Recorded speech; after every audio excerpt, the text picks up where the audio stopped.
Alô galera, Vasco Análise aqui, Marcelo falando, dia 22, 15 para as 3, ontem na Barra, festa do Vasco, comemoração dos 126 anos, e aí aparece uma figura patética, uma figura mentecapta de um cara chamado Rafael Cunha, que se intitula humorista, né? Para começar, quem chamou esse cara para estar lá na festa e para ser uma atração, também deveria responder por isso. É tão errado quanto esse cara aí, né? Rafael Cunha. Quem chamou esse cara? Qual o direito que ele teria de ir lá na festa do Vasco de 126 anos e simplesmente humilhar o Léo Pelé? E ele não sacaneou não, ele o humilhou, e ali não era o local disso. Todos nós reclamamos do Léo, sem hipocrisia. Eu reclamo do Léo, você reclama do Léo, mas ali não é o lugar de reclamar do Léo. O Léo é um patrimônio do Vasco, o Vasco comprou ele, é um ativo. Então você não pode chegar na casa do Vasco, na festa do Vasco, falar mal de um ativo seu e humilhar tanto o jogador quanto a pessoa física, o CPF do cara. E mais, ele estava ali humilhando o Léo, como poderia estar humilhando qualquer jogador. Os jogadores deveriam ter se sentido humilhados também, porque fazem parte da mesma categoria dele, jogador de futebol que erra pra caramba, né? No começo do ano queriam barrar o Verratti, não está fazendo gol, tinha uma notícia que ele queriam comprá-lo, queriam negociá-lo. Verratti não está fazendo gol, vamos trocar o Verratti, e não é mais jogador do Vasco. Eu lembro disso. Quem não lembra, porque não acompanha o Vasco diariamente. Fizeram isso com o Léo Jardim, quando errou lá no passado contra o Goiás, errou esse ano uma vez agora, ou duas, que eu não vou lembrar. Maicon, né? Todos erram. Eu critico demais o Maicon aqui também, é um bom reserva. O Léo não, é excelente goleiro, tem crédito pra cacete, né? Então, voltando para cá, esse cara deve desconhecer, né, Rafael Cunha, o limite da palavra, o limite do humor. Ele, Rafael Cunha, friso, deve ignorar o limite do humor, né? E sem repetir aquela baboseira, né? Olha, não sei o quê, é brincadeira, é humor. O humor não tem limite. Tem limite sim, o humor tem limite. O Supremo está aí para isso, para condenar. Friso aqui nos meus vídeos, né? O Brasil não tem censura, aparentemente não, né? E você pode falar o que você quiser, depois você vai responder criminalmente, civilmente, né? E não pode deixar essa situação, é apenas um humor, brincou, não sei o que e tal.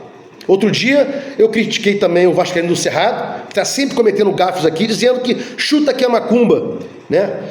E pessoas me disseram, não, é só uma expressão não. Quando ele fala chuta porque é macumba, está menosprezando a religião afrodescendente. E esse vascaíno aí, esse humorista, né, que se diz torcedor do Vasco, que não sabe da nossa história, humilhando o Léo, está desrespeitando aí o trabalhador, o trabalho em si. Léo é um trabalhador que errou no seu trabalho.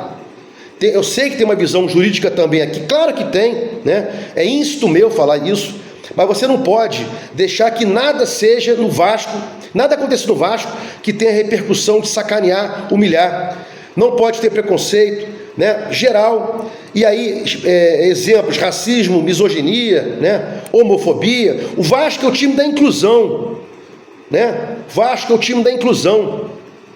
Então, jamais esse cidadão poderia estar lá, Rafael Cunha, que ele não sabe o que é ser Vasco e não sabe o que é limite. E mais, a própria Constituição da República de 88 bota limite para ela própria, né? A própria Constituição limita ela, limita as autoridades.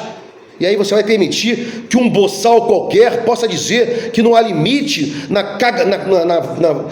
cagada que ele está falando ali? Vão para o inferno, cara, né? E mais, Ele chegou lá em algum momento, hoje, pô, me desculpem, eu não quis fazer, não sei o quê, meu lado torcedor falou mais alto. Mentira! Só tentou se retratar porque foi massacrado nas redes sociais. E é claro que o seu lado melhor, e o seu lado humorista sempre vai exacerbar. O que exacerbou aí foi o seu lado humorista, não foi o seu lado torcedor, não. Deixa de ser canalha, não peça desculpas com fundamento errado, tentando aí minimizar a sua culpa, né? Não se pode humilhar um ser humano, um jogador de futebol, como ele humilhou o jogador do Vasco. Esse cara aí deveria ser banido do Vasco. Vai pisar onde você quiser, mas não no Vasco, né? Bom, para continuar aqui, né? Falando dessa situação do humorista, blá blá blá, blá blá. Com relação a essa festa aí, né? Também já citei aqui, o youtuber Vascaíno Cerrado disse: comemorar o quê? O que a gente tem para comemorar? Vascaíno Cerrado e amigos, temos que comemorar 126 anos de luta contra tudo, né, que é preconceito, racismo, misoginia, homofobia e até xenofobia, né? Até a xenofobia, que inclusive, e para isso, Vascaíno Cerrado e amigos, o Vasco está aí. Essa é o nosso pendão, é a nossa bandeira. E mais, o próprio Vascaíno Cerrado sofreu aí xenofobia do Fábio Azevedo. Quem não lembra o Fábio Azevedo dizendo: porra, esse cara aí, Vascaíno Cerrado, não é do Rio de Janeiro? Como é que ele quer dizer que é vascaíno? Não. A pessoa ela pode ser vasca de onde ela quiser, né? Então esse comentário que você sofreu do Fábio Azevedo, de xenofobia, é uma das causas que o Vasco está aí, 126 anos, e temos que comemorar também. Temos que comemorar tudo, né, que venha para incluir e para impedir que o torcedor, o ser humano, o cidadão, aconteça alguma coisa de preconceito, de coisa ruim com ele. O Vasco, se você não sabe, Fábio Azevedo, que chamou o Vascaíno Cerrado de xenófobo, o Vascaíno Cerrado, se você não sabe, que ontem foi 126 anos, que tem que comemorar sim, está aí de pé pela torcida. O Vascaíno é um torcedor diferente, sem aqui dizer que é melhor, diferente. Todo vascaíno preza, melhor dizendo, tudo que é ruim contra o ser humano, preconceitos em geral, né? E o Vasco está aí para isso. E ontem, amigos, Vascaíno Cerrado, o Vasco comemorou 126 anos contra essa luta que não vai acabar nunca, né? Outras crianças se tornam adultos, adultos se tornam velhos, e se forem vascaínos, vão levar a história, os mandamentos, né? A ética, a moral que a gente aprende quando a gente é vascaíno. Se não aprendeu, porque não é vascaíno de verdade. E para finalizar aqui, vamos continuar cobrando o Pedrinho, né? Claro, dentro dos limites, né? com urbanismo, sendo cordial, mas temos que cobrar, porque um zagueiro só, que nem veio ainda, e esse atacante que não faz gol, é pouco para o Vasco, seguindo aí no Brasileirão e também avançando na Copa do Brasil contra o Furacão. Se gostou do conteúdo aqui, se inscreva no meu canal Vasco Análise, dá um like aí para mostrar o YouTube engajamento, sininho para receber notificações, Vasco Análise, fique com Deus e até o próximo vídeo.